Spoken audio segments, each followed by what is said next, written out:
बिल्कुल इमोशनल हो रही हैं, बिल्कुल इमोशनल। देखिए बिल्कुल पैशंस के साथ बोलिए। हाँ कोई तो जो भी कथा होता है ना पूजा का, उसमें सब कुछ दर्शाया गया है कि क्यों होता है, कैसे होता है। अपने पति की देख रेख के लिए ये सब किया जाता है, उनका ख्याल रखने के लिए किया जाता है। और उस समय पास में हमारे हस्बैंड नहीं दिख रहे हैं। लेकिन एक चीज़ पता है ना आपको कि आपके हस्बैंड बहुत लकी हैं जो देश सेवा के लिए हैं, और आप भी बहुत लकी हैं, आप बहुत खुशनसीब हैं कि आपके हस्बैंड देश सेवा के लिए बने हैं। तो आप भी काफ़ी गौरवान्वित महसूस करती हैं? जी वो तो बिल्कुल है, वो तो हर वक्त रहता है। वही चीज़ है कि स्ट्रांगनेस अंदर बना रहता है, नहीं तो अभी तक पूरी तरह हमसे गिव अप हो चुका होता है। ये चीज़ इतना दिन तक नहीं हो पाता है। और एक चीज़, क्या वही जोश जुनून था शादी की रात दोबारा जो इस शादी हुई थी, वही एक्साइटमेंट लोगों में रहता है, पेरेंट्स में? उस समय से भी ज़्यादा था। उससे भी ज़्यादा था? जी बिल्कुल, उस समय से भी ज़्यादा था, क्योंकि उस समय हम दोनों एक दूसरे को नहीं जानते थे अच्छे से कि सामने वाला कैसा है, आगे चल के हमारा लाइफ इनके साथ कैसा होगा। अच्छा, आपने पंडित जी से पूछा था कि दोबारा जो शादी हम करेंगे उस रस्म रिवाज से तो कोई दिक्कत नहीं होगा, ऐसा कुछ तो नहीं है? पंडित जी को बुलाए हम लोग ऐसे बोल के कि बाबा पूजा करवाना है, आप आइए। तो आए, फिर पूजा का बात ख़त्म करने के बाद बोले कि अब शादी करवाना है, अब वो बताइए। वो सुनते निकल के झोरा लेके चले गए, बोले नहीं ये हम नहीं करवाएंगे। क्यों? ये पाप हम नहीं करवाएंगे। अच्छा। वो पूरा बिखर के चले गए। मतलब ये पाप होगा? हाँ, फिर हम उनको बैठाएं और बोले कि शादी होगा, लेकिन आप बताइए कि पाप किस किस चीज़ को करने से होगा, वो चीज़ को छोड़ दीजिए, बाकी करवाइए आप। तो फिर उन्होंने बताया, समझाया, फिर वो सब चीज़ मान के किए। तो वो उस दिन थे शादी में मौजूद। उनको भी कन्विंस करना पड़ा? हाँ, उनको कन्विंस करना हमारे लिए सबसे ज़्यादा टास्क था, क्योंकि अगर वो मना कर देते तो पेरेंट्स भी फिर मना कर देते। फर्स्ट वाले एनिवर्सरी में ही ऐसा हुआ था। तो उस समय बात सेलिब्रेट नहीं कर पाए आप लोग? जी, बात तक नहीं हुआ, विश तक नहीं, बात भी नहीं हुई। हम एक दूसरे को विश भी नहीं कर पाए थे। विश भी नहीं कर पाए? हम हमारा ड्यूटी का सबसे बड़ा यही है दिक्कत नहीं बोल सकते, वो हमारा लाइफ है, तो हम उसको तो एक्सेप्ट करके चल रहे हैं। तो उस टाइम में हुआ था कि 1.5 महीने के लिए अचानक से हमको आउट ऑफ नेटवर्क जाना पड़ गया था। तो हम बर्थडे ये एनिवर्सरी के दिन एक दूसरे को विश भी नहीं कर पाए थे। तो वो रह गया था मन के अंदर में। कहीं ना कहीं होता है ना कि इंसान को कुछ छूट जाता है, तो अगला बार हम कोशिश करते हैं कि इससे ज़्यादा अच्छा करें। तो वही हम इस साल जो हमारा एनिवर्सरी है, तो इस एनिवर्सरी पे हम ड्रीम वेडिंग के जैसा अपना एनिवर्सरी को सेलिब्रेट किया। ड्रीम वेडिंग के तहत, यानी कि जो एनिवर्सरी नहीं हो पाया उस एनिवर्सरी को थोड़ा सा लार्ज लेवल पे, अच्छे लेवल पे और थोड़ा सा एकदम खास तरीके से आपने सेलिब्रेट किया। ये बहुत बढ़िया। कैसे ख्याल आया? ख्याल बोल सकते हैं कि एक तो था कि जो छूट गया था उसको अच्छा करना था। अब अच्छा में क्या करना था, तो लोगों का क्या है कि जो जितना ज़्यादा खुश रहता है उतना अच्छा अपना एनिवर्सरी सेलिब्रेट करते हैं। तो हम लोग साथ में जैसे अरेंज मैरिज है, तो स्टार्टिंग में तो हम लोगों का प्यार था नहीं, फिर धीरे धीरे बढ़ते बढ़ते बहुत ज़्यादा प्यार हो गया एक दूसरे के बीच में। तो प्यार जब हुआ तो हमको लगा कि इस एनिवर्सरी को शादी के जैसा करे। और शादी के जैसा इसलिए कि मैडम हमारी सोशल मीडिया पर थोड़ी सी एक्टिव है, तो रहते रहते पता चला कि अभी का आजकल का जो सेलिब्रिटी लोग का शादी ब्याह हो रहा है उसमें पता चल रहा है कि हस्बैंड वाइफ दोनों साथ साथ में सारे विधि को कर रहे हैं, हल्दी मेहंदी बाकी सब कुछ। तो हम लोग का वही चीज़ था, तो हम लोग अपने फैमिली के साथ में सेलिब्रेट किए थे। हाँ। तो जब लोगों से यहाँ से पूछे, आपने कहा कि हम शायद ऐसे करेंगे, तो यहाँ के लोगों ने क्या कहा? यहाँ के लोग को बोल सकते हैं हमारा शुरू यहाँ से हुआ था और ख़त्म यहाँ पे हुआ था। क्योंकि हम सबसे पहले इनको प्रपोज किए, इनको मनाए, इनको मनाना भी बहुत टफ था। ये भी नहीं समझ पा रही थी क्या? समझ पा रही थी सब कुछ, शौक भी इनके अंदर में था, इनको लगा था कि हाँ ये चीज़ होना चाहिए। लेकिन जैसे ही आपको ये बोले कि हम शादी उस तरह से करेंगे, तो क्या सोचे आप? पहले वही था ना कि जैसे पहले ओकेजन पे ये नहीं रहते थे, तो पहले लगा कि हाँ ऐसे चिढ़ा होंगे, मजाक कर रहे होंगे। तो बोले कि हाँ पहले से तो बोल ही देंगे, जब समय आएगा तब थोड़ी रहिएगा।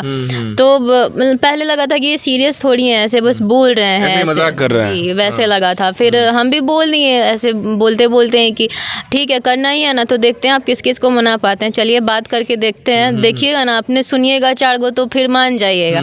तो बोले चलो ठीक है देखते हैं। तब तक ये बातचीत सब जगह जहाँ जहाँ जैसे जैसे हो पाया ये पूरा एफर्ट लगा दिए कन्विंस करने के चक्कर में।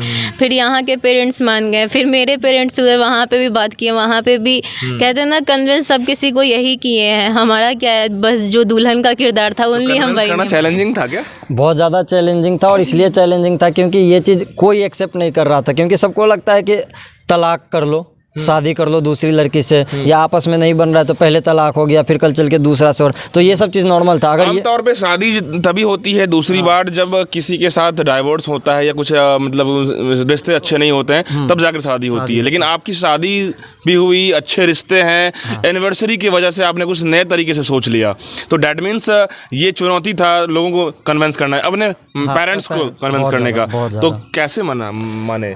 मेरे पेरेंट्स का स्टार्टिंग से रहा है कि हर चीज़ में सपोर्ट करते हैं, लेकिन सबसे पहले तो मना ही ज़्यादा कर देते हैं, तो उन्होंने मना कर दिया था। फिर हम बोले कि हम दोनों में इतना प्यार है तो हम लोग ये चीज़ करना चाह रहे हैं। अगर मान लो कि हमारा प्यार नहीं होता, लड़की हम लोग का अफेयर नहीं रहता, अगर मतलब ख़राब हो गया होता सब कुछ, और आज चल के हम बोलते किसी और लड़की से करना है, तब तो आप हंसते हंसते करवा देते। कि जो ऐसा तो नहीं चलता है, दूसरी बार शादी एनिवर्सरी मना लो। हाँ, वो बोले एनिवर्सरी मनाना है, जिस लेवल पे मनाना है, जैसे जहाँ जिस होटल में करना है कर लो, जैसे करना है कर लो, शादी को छोड़ दो। हम बोले हम शादी को पकड़ते हैं, बाकी चीज को आप छोड़ दीजिए। क्या बात है भाई साहब, आपने तो जिद ठान ली। हाँ, हम बोले शादी को पकड़ते हैं, बाकी चीज छोड़िए, और प्रॉब्लम बताइए कि क्या क्या प्रॉब्लम है, वो सब चीज को हम एक एक करके मतलब शादी को आपने गांठ बांध लिया, क्योंकि वो हमको पहले करना था। ये गांठ कैसे बांधे आप? वो हम बांध लिए कि हमको ये शादी करना है, और इसके साथ में आप बताइए कि क्या क्या दिक्कत है, तो वो बताते गए कि ये चीज़ दिक्कत होगा, लोग नहीं मानेंगे। ये ऐसा क्यों लगा कि जो हमें शादी ही करनी है उस हमारा क्या सर, जब सबसे पहले अरेंज मैरिज हुआ तो उस अरेंज मैरिज में हमारे पास कुछ मेमोरी ही नहीं था। हम दोनों मतलब होता है ना कि जब पहला बार शादी हुआ तो दूल्हा को एक्सपेक्टेशन होता है कि हमको ये चीज़ होगा, ऐसे ऐसे इज्जत दिया जाएगा, ये होगा। तो कुछ लोग उसमें होते हैं जो भांड देते हैं, लड़का के कान में हो, लड़की के कान में, हमारे पापा मम्मी के या इनके पापा मम्मी के, तो कुछ ना कुछ भांड दिया था। तो जैसे आपको भांड देंगे, आपका क्या होगा, पहला शादी है, पूरा एटीट्यूड आ जाएगा, नहीं हम ऐसे रहेंगे, हम दूल्हा हैं, तो पूरा आप मुंह बना के उस टाइम में रह लोगे। अब उस टाइम में मुंह बना के रह लिए, पता चला कि हम 2 साल बाद, 1 साल बाद, 6 महीना बाद जब हम देख रहे तो पता चला हमारा शादी हुआ है, हमारे पास तो कुछ फोटो वीडियो ही नहीं है, सारे फोटो में ऐसे मुँह लटका पड़ा है, ऐसे है।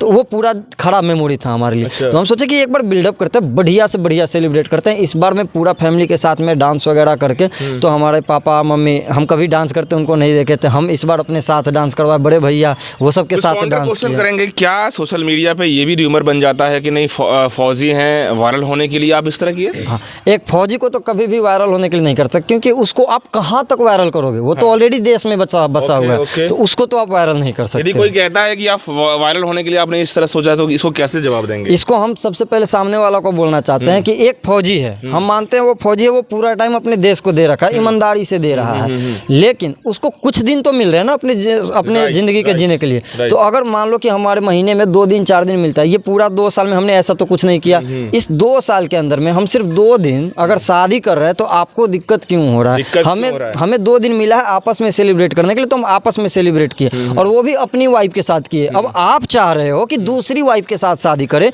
तो वो आपको अच्छा ये नहीं कि वैसे भी जिंदगी 4 दिन की जिंदगी फिर अंदर ही रात, ये जो कहावत है वो तो होता ही है। तो क्यों ना भाई हम जम के जी लें, और जैसे ही समय मिलता है, यदि हम अपने काम पे हैं तो काम पे हैं, यदि फोकस कर रहे हैं अपने घर पे, और तो एंटरटेन के साथ साथ। अभी बच्चे नहीं हैं आपके? नहीं, अभी हमारे बच्चे नहीं हैं। ओके, तो वो भी इन्वॉल्व होते हैं इस शादी में? वो भी होते तो वो भी इन्वॉल्व होते हैं। ये बताइए सोना जी, शादी हुई, कितनी खुशी, दोबारा शादी हुई, कितनी खुशी मिल रही है? दोबारा शादी की खुशी है, क्योंकि इस बार हमारे हाथ में था सब कुछ, कि हम अपने हिसाब से प्लान कर सकते हैं कि क्या क्या नई चीज़ें आपके हाथ में, सारा चीज़ ओनली मेरे हाथ में नहीं, ऐसा था कि हम दोनों प्लान करके डिस्कस करके जो चीज़ चाहें आज के हिसाब से कर सकते हैं, क्योंकि इसमें कुछ डर नहीं है। क्योंकि फर्स्ट वाले शादी में डर होता है ना कि रीति रिवाज से खेलेंगे तो कहीं शादी लास्ट तक टूट ना जाए, तो वो डर था नहीं, क्योंकि पहले शादी हो चुकी है। ये तो जो है कर रहे हैं अपने शौक के लिए, क्योंकि जो चीज़ें पहली वाली में ख़राब थी वो इसमें कुछ सही हो, या फिर नए जनरेशन के हिसाब से नया शौक होता है, तो वो सब चीज़ हम इसमें कर सकते हैं। तो वो सारी खुशियाँ थी, हर एक रस्म हमारा साथ में हुआ। तो वो आए थे, आपकी भी फैमिली से सब लोग आए थे, इनके भी फैमिली सब लोग यहाँ थे? जी, हमारे फैमिली से भी सारे भाई बहन, मम्मी पापा सब लोग आए हुए थे, और यहाँ पे तो सब कोई है ही ऑलरेडी, तो यहाँ पे अच्छा था। ऐसा शादी इससे पहले कभी हुई थी आप लोग की नज़र? हमने तो कभी देखा नहीं था, और देख के हमने कॉपी करने का कोशिश नहीं किया था। क्या आप लोगों की कॉपी कोई करेगा?